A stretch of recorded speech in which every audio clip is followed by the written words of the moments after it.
Hello everyone, welcome to our YouTube channel. और में आप सभी दोस्तों का स्वागत है। दोस्त, आज की जो आपकी वीडियो है वो है यूनिट 4.4 इंटेलिजेंस, यानी कि बुद्धि। Intelligence meaning, definition and measurement of IQ. तो आपकी जो आज की परिभाषा वो है बुद्धि। बुद्धि की मतलब, बुद्धि की परिभाषाएं और बुद्धि को किस तरीके से नियंत्रित किया जाता है, वर्गीकृत किया जाता है, उसको लेकर आज हम बात करेंगे। यदि आपने अभी तक हमारे चैनल को सब्सक्राइब नहीं किया तो आप चैनल को सब्सक्राइब करें, अपने दोस्तों तक वीडियो की लिंक शेयर करना बिल्कुल ना भूलें। तो आइए दोस्तों, स्टार्ट करते हैं। बुद्धि की परिभाषा। बेस्लर 1939 के अनुसार, तो बेस्लर ने 1939 में परिभाषा दी थी। बुद्धि एक समुच्चय या सार्वजनिक क्षमता है जिसके सहारे व्यक्ति उद्देश्यपूर्ण क्रिया करता है, विवेकशील चिंतन करता है तथा वातावरण के साथ प्रभावकारी ढंग से समायोजन करता है। रॉबिन्स ने 1965 में एक परिभाषा दी थी। यदि हम देखें रॉबिन्स के अनुसार, बुद्धि से तात्पर्य संज्ञानात्मक व्यवहारों के संपूर्ण वर्ग से होता है जो व्यक्ति में सूझ द्वारा समस्या समाधान करने की क्षमता, नई परिस्थितियों के साथ समायोजन करने की क्षमता, अमूर्त रूप से सोचने की क्षमता तथा अनुभवों से लाभ उठाने की क्षमता को दिखलाता है। दोस्तों, दोनों ही परिभाषा इतनी ज़्यादा कोई इंपॉर्टेंट नहीं है। यदि आपको एग्जाम में याद नहीं भी होती तो इनके बिना भी काम चल सकता है, तो ये इतनी ज़्यादा इम्पोर्टेंस नहीं रखती। लेकिन नीचे का जो वर्गीकरण है ये बिल्कुल इंपॉर्टेंस रखता है और आपको हर हालत में इसको याद करना पड़ेगा। बुद्धि के मान और मीनिंग, यानी कि बुद्धि के जो आईक्यू का जो सूत्र होता है वो होता है आपका MA/CA/100। MA का मतलब होता है मेंटल एज, जो कि डॉक्टरों के द्वारा निकाली जाती है, जिसको हम आकलित नहीं कर सकते। CA का मतलब होता है क्रॉनिकल एज, यानी कि जो अपनी वास्तविक आयु होती है, किसी की 12, किसी की 14, इंटू में 100। तो ये IQ का एक फॉर्मूला होता है दोस्तों। तो इसके हिसाब से पहले IQ लेवल निकाला जाता है बच्चों का, और फिर बच्चों को देखा जाता है कि बच्चे IQ लेवल के किस श्रेणी के अंतर्गत हैं। यदि बच्चे की IQ लेवल 110 से 119 आ रही है तो बच्चा श्रेष्ठ बुद्धि वाला है। 80 से और 109 आ रही है तो सामान्य है। इस तरीके से यहाँ पर वर्गीकृत किया गया है। तो आइए हम इसको देखते हैं। पहला है 140 या 140 से अधिक। जिन व्यक्तियों या जिन बच्चों का IQ लेवल 140 या उससे अधिक है वो प्रभावशाली माने जाते हैं। 120 से 139 अति श्रेष्ठ के अंतर्गत आते हैं। 110 से 119 श्रेष्ठ में आते हैं। उसके बाद 80 से 109 सामान्य की श्रेणी में आते हैं। 70 से 79 सीमांत मंद बुद्धि में आते हैं, यानी कि ये सामान्य से थोड़े मंद बुद्धि बालक होते हैं। 60 से लेकर 69 मंद बुद्धि में आते हैं। 20 से 59 हीन बुद्धि में आते हैं। और 20 से कम वाले जड़ बुद्धि या मूढ़ बुद्धि में आते हैं। आइए दोस्तों आगे बढ़ते हैं। बुद्धि परीक्षण के प्रकार। दोस्तों, बुद्धि परीक्षण के 4 प्रकार होते हैं। पहला, शाब्दिक बुद्धि परीक्षण, वर्बल इंटेलिजेंस टेस्ट। दूसरा, अशाब्दिक बुद्धि परीक्षण, नॉन वर्बल इंटेलिजेंस टेस्ट। तीसरा, क्रियात्मक बुद्धि परीक्षण, परफॉर्मेंस इंटेलिजेंस टेस्ट। और चौथा है अभाषाई बुद्धि परीक्षण, नॉन लैंग्वेज इंटेलिजेंस टेस्ट। बुद्धि परीक्षण इस तरीके से किए जाते हैं। शाब्दिक बुद्धि परीक्षण, ऑब्वियसली बात है, शाब्दिक का मतलब होता है पढ़े लिखे। जो व्यक्ति पढ़े लिखे व्यक्ति हैं उन पर ही ये प्रयोग काम में आता है। अशाब्दिक का होता है अनपढ़ व्यक्तियों पर जो प्रयोग किए जाते हैं बुद्धि को लेकर के, वो अशाब्दिक के अंतर्गत आता है। क्रियात्मक में हम इन चीज़ों को देख सकें जो प्रैक्टिकली रूप से हम चीज़ें देखते हैं। तो आगे बढ़ते हैं दोस्तों। तो हम यहाँ पे पहला प्रकार देखेंगे। तो आपको पहला है शाब्दिक बुद्धि परीक्षण। इस तरह तक बुद्धि परीक्षण उन परीक्षणों को कहा जाता है जिनमें लिखित अथवा लिखित भाषा का प्रयोग निर्देश देने तथा परीक्षण में एकांशों या प्रश्नों में किया जाता है। जैसे कि मैंने पहले आपको बताया, ये ओनली शिक्षित के लिए है, क्योंकि शिक्षित व्यक्ति ही लिखित या लिखित भाषा का प्रयोग कर सकता है। इससे यह स्पष्ट होता है कि किस तरह का बुद्धि परीक्षण के क्रियान्वयन के लिए व्यक्ति को पढ़ा लिखा होना चाहिए, ताकि वह पढ़कर सभी बातों को समझ जाए और फिर प्रश्नों का उत्तर लिख कर दे।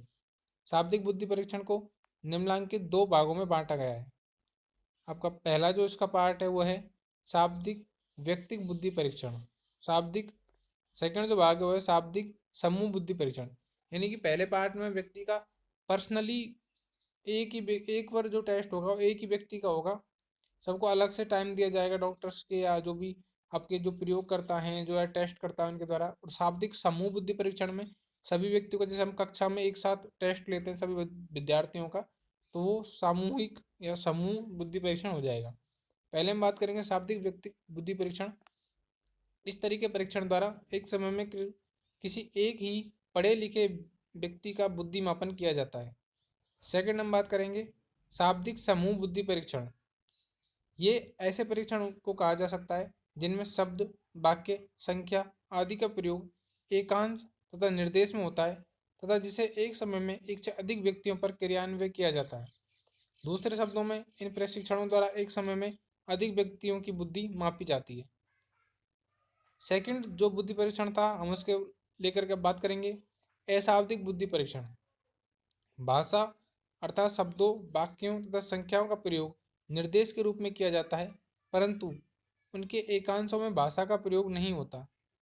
बेन प्रोग्रेसिव मैट्रिक्स को अशाब्दिक बुद्धि परीक्षण का उत्तम उदाहरण माना जाता है। ये अशाब्दिक बुद्धि परीक्षण भी दोस्तों दो प्रकार के ही होते हैं, अशाब्दिक एकल व्यक्ति बुद्धि परीक्षण और अशाब्दिक समूह बुद्धि परीक्षण। यहाँ पे नोट्स में डिफाइन नहीं किया गया है, लेकिन आप ये याद रखें।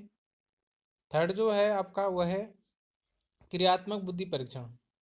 फ्रीमैन 1965 के अनुसार क्रियात्मक बुद्धि परीक्षण वैसे परीक्षण को कहा जाता है जिसमें भाषा का प्रयोग निर्देश में हो भी सकता है या चित्रान्वय तथा हाव भाव द्वारा निर्देश देने पर भाषा का प्रयोग नहीं भी हो सकता, परंतु ऐसे परीक्षणों में एकांशों में भाषा का प्रयोग बिल्कुल भी नहीं होता और परीक्षार्थियों के सामने कुछ वस्तुएं वास्तविक रूप से उपस्थित की जाती हैं जिनका परिचालन या जोड़ तोड़ कर विद्यार्थियों को उसे सही करना पड़ता है। दोस्तों क्रियात्मक बुद्धि परीक्षण एक प्रैक्टिकली होता है, जरूर नहीं कि इसमें शिक्षक बोल करे या लैंग्वेज का यूज करे। इसमें शिक्षक के द्वारा चीज़ों को, फ्लैश कार्ड को, पोस्टर, चित्र कुछ भी दिखा करके, प्रतिकृति दिखा करके भी चीज़ों को समझाने का प्रयत्न किया जाता है। परीक्षार्थियों द्वारा किए गए जोड़ तोड़ में परिशुद्धता, त्रुटियों तथा लगे समय के आधार पर व्यक्ति के बुद्धि की माप की जाती है। सबसे पहले क्रियात्मक बुद्धि परीक्षण सेगुइन ने 1866 में निर्मित किया था। इस परीक्षण का नाम सेगुइन फॉर्म बोर्ड था, जिसका प्रयोग मानसिक बुद्धि से मंदित बच्चों की बुद्धि मापने के लिए किया जाता है। तो अगर हम बात करें क्रियात्मक बुद्धि परीक्षण को लेकर, तो उसमें 3 पॉइंट यहाँ पे दिए गए हैं। पहला कॉर्न ब्लॉक डिजाइन परीक्षण। ये अब तक के जो बुद्धि परीक्षण हैं वो ये निर्मित किए जा चुके हैं। इनके द्वारा हम व्यक्तियों की बुद्धि का क्रियात्मक रूप से परीक्षण कर सकते हैं। पहला कॉर्न ब्लॉक डिजाइन परीक्षण, दूसरा पास अलाग परीक्षण, तीसरा धन रचना परीक्षण। आगे बात करते हैं दोस्तों हम अगले पॉइंट की। आपका फोर्थ जो बुद्धि परीक्षण था वो है अभाषाई बुद्धि परीक्षण। अभाषाई बुद्धि परीक्षण जैसे कि नाम से ही स्पष्ट है, पूर्णतः भाषा के बंधन से मुक्त होता है। अभाषाई बुद्धि परीक्षण को वैसे परीक्षण कहा जाता है जिनमें भाषा का प्रयोग न तो एकांश में न ही निर्देश में होता है।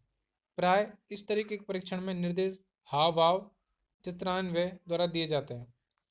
Good and F draw a man परीक्षण तथा कैटल बुद्धि संस्कृति मंद बुद्धि परीक्षण भी अभाषाई के यहाँ पे 2 एग्जाम्पल दिए गए हैं। ये आप जहाँ तक हो सके याद ही रखना, चाहे आपको ये बाकी चीज़ें याद नहीं रहे, लेकिन यदि हम बात करें अभाषाई बुद्धि परीक्षण में तो आपको गुड एंड एफ का ड्रॉ एंड मैन परीक्षण और कैटल का संस्कृति मंद बुद्धि परीक्षण यहाँ पे याद रखना है कि ये अभाषाई के अंतर्गत आते हैं। आगे हम देखेंगे बुद्धि के सिद्धांत का नियम, थ्योरी ऑफ इंटेलिजेंस। आज हमारे सामने बुद्धि के कई सिद्धांत प्राप्त हैं। इन सभी सिद्धांतों को मूल रूप से हम निम्नलिखित 2 प्रमुख श्रेणियों में बांटा गया है। पहला कार्य सिद्धांत, इसमें निम्नलिखित सिद्धांत होते हैं। कार्य के सिद्धांत में अगर हम बात करें तो कार्य के सिद्धांत के जो सब सिद्धांत हैं वो हैं, पहला स्प्रीमैन का द्विकारक सिद्धांत, थ्रस्टन का समूह कारक सिद्धांत, बहुकारक सिद्धांत, कैटल का सिद्धांत, गार्डनर का बहुबुद्धि सिद्धांत। दोस्तों गार्डनर का बहुबुद्धि सिद्धांत हम अगले जो यूनिट है उसमें अगले क्वेश्चन में कंप्लीटली देखेंगे।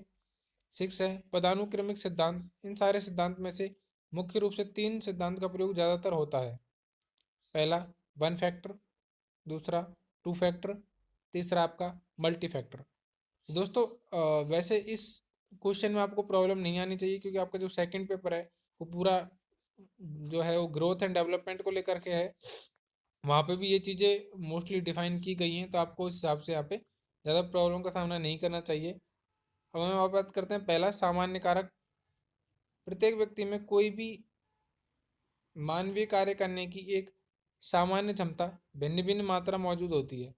व्यक्ति में जी कारक जितना अधिक होगा, वह व्यक्ति उतना ही अधिक सभी कार्यों में मानसिक कार्यों को करने में प्रवीण होगा। जी कारक को दोस्तों यहाँ पे जनरल कारक बोला गया है, जिसको हम प्राकृतिक कारक मान सकते हैं, प्रकृति हम उसको जो है मान सकते हैं। जी कारक की दो विशेषताएं होती हैं। पहला तो यह है कि किसी कारक का सचमुच में किस तरीके से शिक्षण, प्रशिक्षण, पूर्व अनुभूति आदि का प्रभाव नहीं पड़ता। दूसरा, प्रत्येक व्यक्ति में जी कारक की मात्रा निश्चित होती है। किसी में क्षमता में मात्रा अधिक होती है और किसी में इसकी मात्रा कम होती है। प्रत्येक मानसिक कार्य एक दूसरे से कुछ न कुछ भिन्न होते हैं। इस कारक की संज्ञा दी गई है। तो दोस्तों आज के लिए इतना ही था। आई होप आपको वीडियो अच्छी लगी होगी। यदि आपको वीडियो अच्छी लगे तो आप वीडियो को लाइक करें और दोस्तों तक लिंक शेयर करना बिल्कुल ना भूलें। आपके एग्जाम भी नज़दीक है, तो आई थिंक आपको भी पढ़ाई वगैरह स्टार्ट कर देनी चाहिए।